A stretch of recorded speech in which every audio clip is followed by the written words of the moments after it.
It's almost fall, which means it's officially fashion season, or it's close to it. And whereas you get a plethora of stuff to choose from on the western side of the world and people telling you about it, The Casual has you covered on the east to keep you updated on what's in store from here in the great country of Japan. So with that said, here are our choices for some of the best Japanese labels to check out this coming fall 2024 season. I'm Reggie Casual. Let's get it.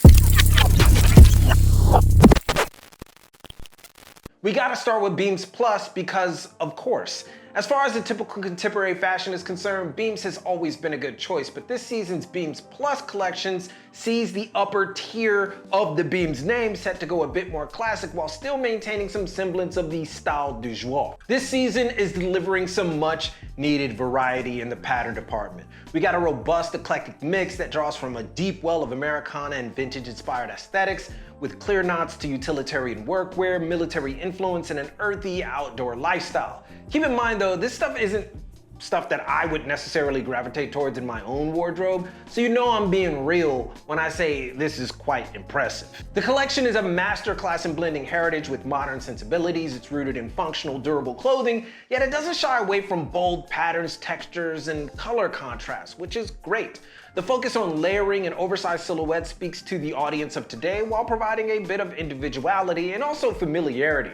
There's just a clear narrative of blending cultures and eras, thus it's a collection that feels both nostalgic and entirely fresh. Coming in next, we got South to West 8. Now, if you didn't know, South to West 8 is part of the Nepenthes family. South to West 8 for fall 2024 is basically subdued Beams Plus in pattern and boldness, opting for a more solid color finish, but it also goes further than Beams Plus by increasing the oversized elements. It's more youthful in its approach, and that should certainly be more inviting to a certain type of clientele, but it also leans heavy into those utilitarian elements along with outdoor and military surplus nods. It's classic without being too normal, it's familiar without being too standard, and the additional design emphasis like the extra pockets as well as oversized ones are just a nice touch. This collection has pieces that'll be staples in your closet for years to come due to their subtlety.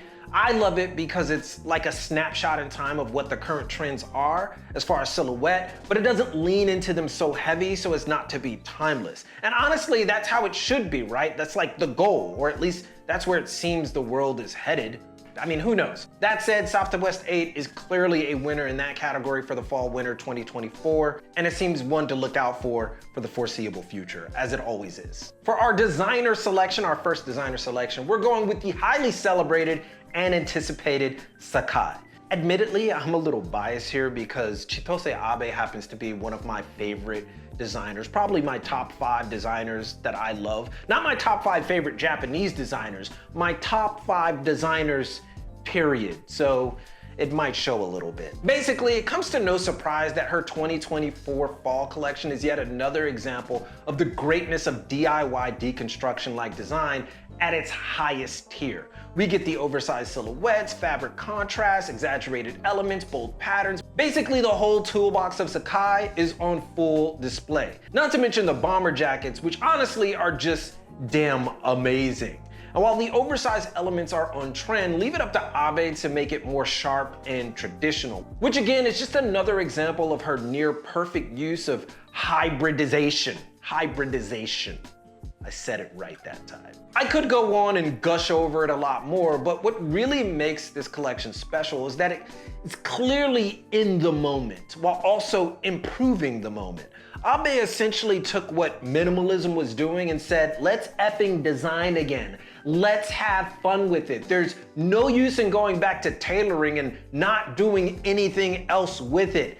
And I'll say Sacai did it masterfully. It's not for everyone, of course, but I'm almost sure people will put it in their archive list for future reference, because buying it at retail, it's probably gonna be impossible. Not because it's not gonna be there, but because it's going to be wildly expensive. So we got 2 more and possibly a hidden gem in there. We're gonna mix a hidden gem. But before that, a word from our sponsor, Squarespace. You've probably heard that Squarespace is one of the best places to build a website. If you've been here, I know you have. They have award-winning templates, backend analytics, a host of essential integrations, and phenomenal customer service, right? Well, let's go ahead and add to that. Squarespace now gives you the opportunity to build your own email templates, edit your future website on mobile, and now has a video app so you can make your site even more personal for visitors. And you're gonna wanna use all those because Squarespace's new members areas allow you to create communities, monetize, and give back to your most loyal followers and fans. And that's just the surface. By joining up, you can save 10% off of your website by using our link, squarespace.com/thecasual. So get started on that site and use Squarespace today. So we got our underground pick, our first underground pick, because that's like a thing that we're gonna be doing now. We're gonna be presenting underground brands, or brands that you may not have even heard of. We're gonna do it right here. More of those. But yeah, our first one. Let me introduce you to Wizard 2024 Fall Winter, because it's bonkers. To be fair, this isn't for everyone, but it's amazing nonetheless. Wizard 2024 is a strong statement on individuality, giving us grunge and punk influences with a dark palette, loose silhouettes, and distressed elements, and yet it remains highly sophisticated in its construction. It's both nostalgic and forward, which really caught my eye. We also see a bit of androgyny, which goes well with its punk influences, but where it gets really interesting is even within its gender fluidity, it's more bent on individuality. Seriously, I could give you all the brands in the world, or at least in Japan, that would be great for fall winter 2024, but those suggestions are nothing without individuality. The Wizard collection represents that fully and embraces story, narrative, and mood. This is a collection for the unconventional, those who aren't afraid to express their unique perspective through clothing, and it's wondrous. While the other collections I've given you are strong in their own regard, Wizard takes a willingness to commit to and a particular style school of thought to adopt. And I suggest you check out Wizard for other stuff too, because I've been following it for a while as far as an underground brand is concerned, and I have a few pieces myself. It is an amazing label and has some gems under its chest. Hood. I don't know what to say, but you get it. And finally, we have another less than well-known gem in Rainmaker, or Rainmaker Kyoto. Now, I wouldn't necessarily call this label underground because most underground Japanese labels have a kind of rawness to them, and they're really steeped in subculture. And Rainmaker Kyoto really isn't that. It's a little bit more tailored and design focused. It's not rough around the edges. It's very well built. Rainmaker takes a blend of contemporary Japanese culture and methodology, European tailoring, and makes it gorgeous. Seriously, it's just mesmerizing to look at. I think we can all agree that minimalism has been dominating fashion for a hot minute. And most of us hate when all of the fashion world decides to do the same thing at the same time. Rainmaker, on the other hand, is a masterclass in minimalism.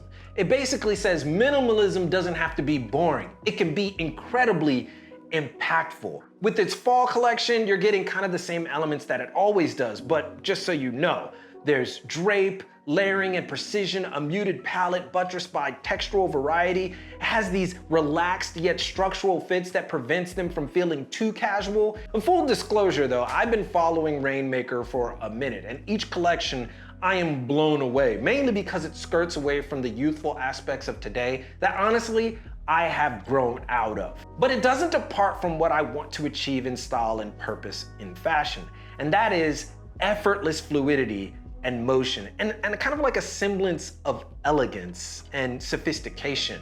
But that's me. For everyone else, I think it's an amazing introduction to how Japanese labels often approach design and global trends. It's basically the clothing manifestation of minimalism as a tea ceremony. But I have to be real, it is dastardly expensive for a label that has so little exposure, but it's been around for a while, so obviously there is a clientele for it. That said, if you're a fan of this kind of fashion design, don't stop at this collection. Rainmaker has a phenomenal lineup and shouldn't be underestimated. So that's basically the run of the collections that you should look out for in Japan from some of the strongest showings. It's not all of them, mind you, there's a lot more, but we don't have that kind of time. However, they are a good representation of how things are going in the land so far. If these, however, are far out of your range, either by distance or by price, be sure to check out the new Uniqlo C collection. I know how some people feel about Uniqlo, but seriously, the Uniqlo C collection in collaboration with Claire Wade Keller, the UK designer, is phenomenal. Both women's and men's are great collections this season, so you should definitely check out those, and they come with a higher quality tag to them. It's the premium side of Uniqlo, so the value for what you're getting is pretty high nonetheless. In fact, we'll talk more about Uniqlo C in the future.